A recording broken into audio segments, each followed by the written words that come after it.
Good evening दोस्तों, फिर से आप सभी का स्वागत है। मैं आपका दोस्त राजकुमार दोस्त सेफ्टी प्रोफेशनल एक सेफ्टी टॉपिक पर डिस्कस कर रहा हूं, जिसका नाम है risk assessment and method statement. दोस्तों, जब भी कोई एक्टिविटी हम प्लान करते हैं ना, तो हर एक्टिविटी में कुछ न कुछ हजार्ड्स होते हैं, खतरे होते हैं। कब? जब हम एक्टिविटी को परफॉर्म करेंगे तब, चाहे वो हाइट वर्क हो, चाहे हार्ड वर्क हो, जनरल वर्क हो। तो उन हजार्ड्स को आइडेंटिफाई करने के लिए, उस काम को वो करेक्टली प्रोसेस करने के लिए हम एक डॉक्यूमेंट बनाते हैं जिसे हम मेथड स्टेटमेंट कहते हैं, काम को करने का सही तरीका। और उसमें जो हजार्ड हमें आइडेंटिफाई होते हैं, उन हजार्ड को कंट्रोल करने के लिए, उनके अगेंस्ट जो है प्रिवेंटिव मेजर प्रोवाइड करने के लिए हम एक डॉक्यूमेंट बनाते हैं जिसको कहते हैं रिस्क असेसमेंट। कहीं कहीं इसको हीरा बोलते हैं, hazard identification and risk assessment. In the sense कि आपने हजार्ड को मेथड स्टेटमेंट के थ्रू आइडेंटिफाई किया और आफ्टर दैट आपने एक जो है उसके प्रिवेंशन के लिए एक रिस्क असेसमेंट तैयार किया, रिस्क का मूल्यांकन किया, हजार्ड को आइडेंटिफाई किया, रिस्क का मूल्यांकन करके आपने प्रिवेंटिव एक्शन या कंट्रोल मेजर्स प्रोवाइड किए। ये होते हैं। तो ये होता है आपका मेथड स्टेटमेंट और रिस्क। अच्छा, रिस्क असेसमेंट को अलग अलग नामों से जाना जाता है। कहीं इसको जॉब सेफ्टी एनालिसिस जीएसए बोलते हैं, कहीं इसको HIRA हीरा बोलते हैं, hazard identification and risk assessment, कहीं इसको सिर्फ रिस्क असेसमेंट बोलते हैं, कहीं इसको ग्रुप सेफ्टी एनालिसिस GSA के नाम से भी बोलते हैं। तो ये है। तो मेथड स्टेटमेंट जो है एक्टिविटी को अच्छे से परफॉर्म करने और हजार्ड आइडेंटिफिकेशन के लिए करते हैं।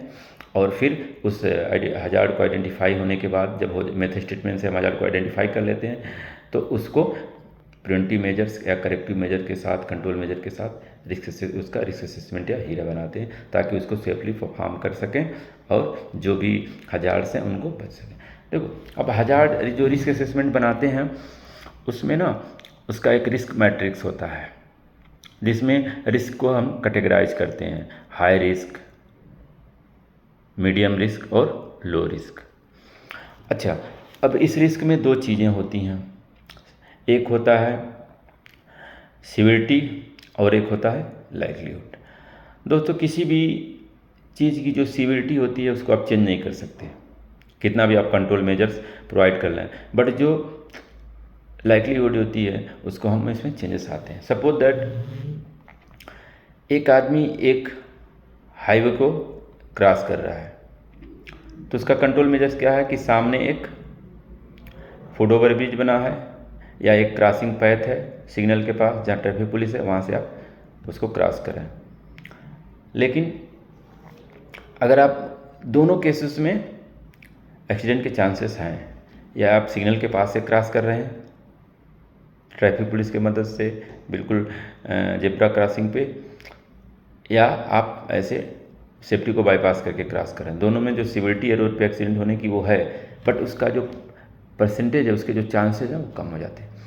ट्रैफिक पुलिस के सुपरविजन में गाड़ी जो है रेड सिग्नल हो गया, उस समय आप जेब्रा क्रॉसिंग से क्रॉस कर रहे हैं, तो 1 या 2% चांसेस हैं कि आपके साथ कुछ एक्सीडेंट है।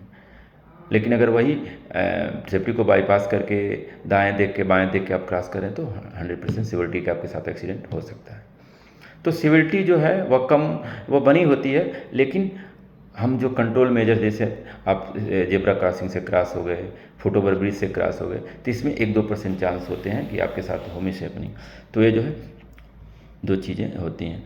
अब उसके बाद से जो एक्टिविटी क्या है उसमें कितना रिस्क इन्वॉल्व है, उसके हिसाब से हम कैटेगरी उसको रिस्क रेटिंग को बनाते हैं कि हाई रिस्क है, ये लो रिस्क। जैसे एक हाउसकीपिंग का काम है, लो रिस्क की कैटेगरी में वहाँ स्लिप ट्रिप हजार्ड हो सकता है, लेकिन वही एक वर्किंग एक हाइट है, हाइट से गिरने के बाद ज़्यादातर चांस होते हैं कि कैजुअलिटी हो जाएगी, आदमी मर सकता है, तो वहाँ पे हाई रिस्क होगा। तो इस तरह से एक्टिविटी कैटेगराइज होती है और रिस्क को हम मिनिमाइज करके और फिर कंट्रोल मेजर्स प्रोवाइड करके रिस्क को मिनिमाइज करके उसके रिस्क लेवल को कम करते हैं। धन्यवाद।